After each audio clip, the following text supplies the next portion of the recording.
ปาโถธิดาลาวสุดปังได้ของฝากจากแม่ฮัก USA สี่สุดน้ำกันสุดเพรส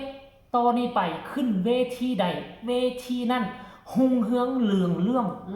100%ทักทายสวัสดี FC แฟนคลับทุกท่านก่อนนอนมาพบมาพ่อกันอีกคลิปหนึ่งก่อแล้วกันขณะนี้8:30ตอนเจบอลาวเฮ็ดคลิปเฮ็ดข่าวกะย่านว่าท่านผู้ชมจะรับจะนอน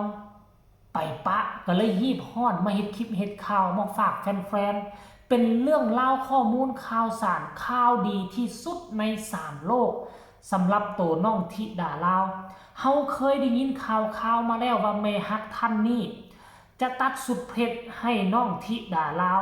แต่ก็บ่คิดบ่ฝันว่าจะได้หลายขนาดนี้มีทั้งสุดลักษณะเป็น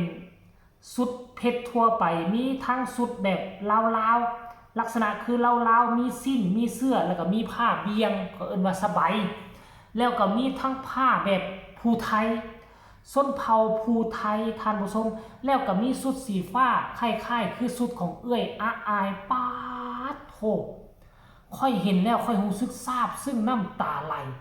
แล้วก็มีรองเท้าพ่อเห็นบ่นี่มีรองเท้าบูทเนาะอันนี้เนาะแต่ว่าบ่แม่นรองเท้าบูทคือเฮาไปใส่ดำให้ดำนาได้ลงทาได้รองเท้าบูทเป็นของหมอลำโอ้โหทุกคนโดยเฉพาะคือเสื้อตัวนี้โอ้โหทุกคนทุกท่านบุญวาสนาโอ้โหนี่อันนี้คือกันนี่ได้ทั้งรองเท้าและเป็นลวดลายผ้าใหม่อีกตื่มท่านผู้ชมเฮ้ยที่ผ่านมาเขาบ่เคยเห็น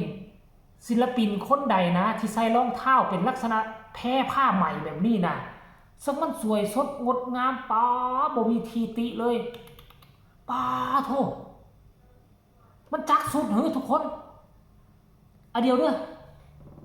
1 2 3เดี๋ยวนับก่อน1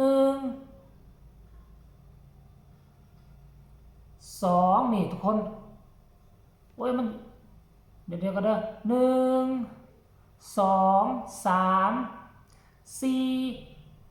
5สุดป๊าดโทคนหัวลุกแทนน้องธิดาลาวบ่คิดบ่ฝันว่า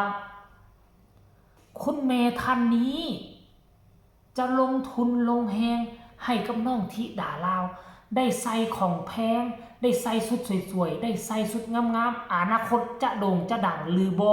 บ่สำคัญแต่ปัจจุบันนี้แม่ฮักท่านนี่คือทุ่มสุดตัวไปแล้วเดี๋ยวจะไปอ่านพอผู้ศิวิไลว่าจังไหนแน่ขอบพระคุณแม่จ่อย USA สั่งตัดสุดมอบให้ธิดาลาวไทยมิวสิกเพลงตำนานแม่ฮันนี่สีอีสานครับสุดเสร็จแล้วสวยงามมากครับป้าเนาะน้องธิดาลาวเป็นสาวหมอลำที่โชคดีที่สุดในวงการอีกคนหนึ่งค่อยกล้าเว้าเลยที่ผ่านมาเขาเคยได้ยินเขาเคยได้เห็นศิลปินหลายคนมากหน้าหลายตามีพ่อฮักแม่ฮักตัดสุดให้ตัดสุดแต่บ่เคยเห็นศิลปินคนใดได้รับสุดเยอะขนาดนี้เทื่อเดียวนะหลายคนก็อาจจะทยอยมาพ่อฮักท่านนั้นบ้านฮักหลังนี้ตัดมาให้เทื่อละสุด2สุดแต่อันนี้นะมาบัดเดียว5สุดน้ำกันมีทั้งเสื้อทั้งสิ้น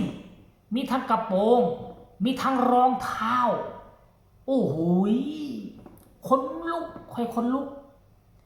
เดี๋ยวสิอ่านคอมเมนต์มึงดูบ่เนี่ยป้าโถขนาดนี่นะขนาด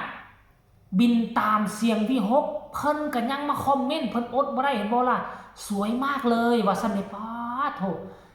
ยอดเยี่ยมว่าซั่นคนนี้บอกว่าโอ้คนลาวสุดก็งามคนใส่แห้งเป็นตาฮักอันนี้ก็คนลาวคอมเมนต์รัวๆเลย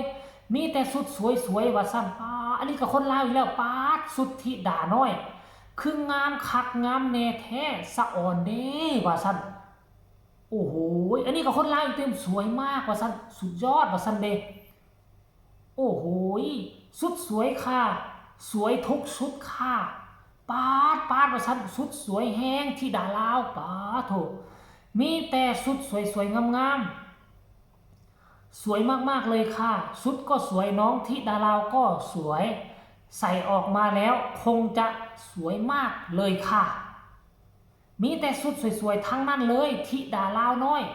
ใส่แล้วคงสวยงามแค่เห็นสุด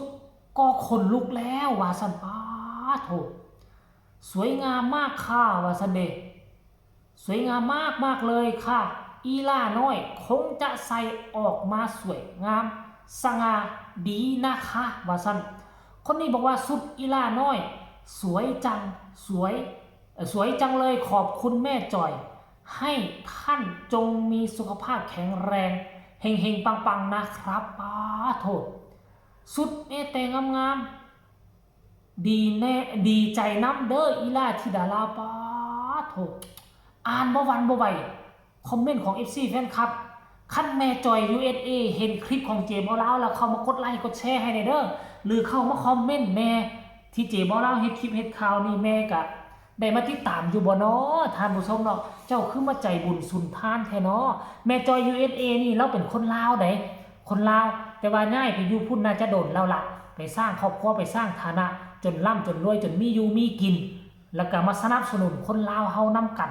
นั่นก็คือน้องธิดาลาวนั่นเองโอ้โหโอ้ขออภัย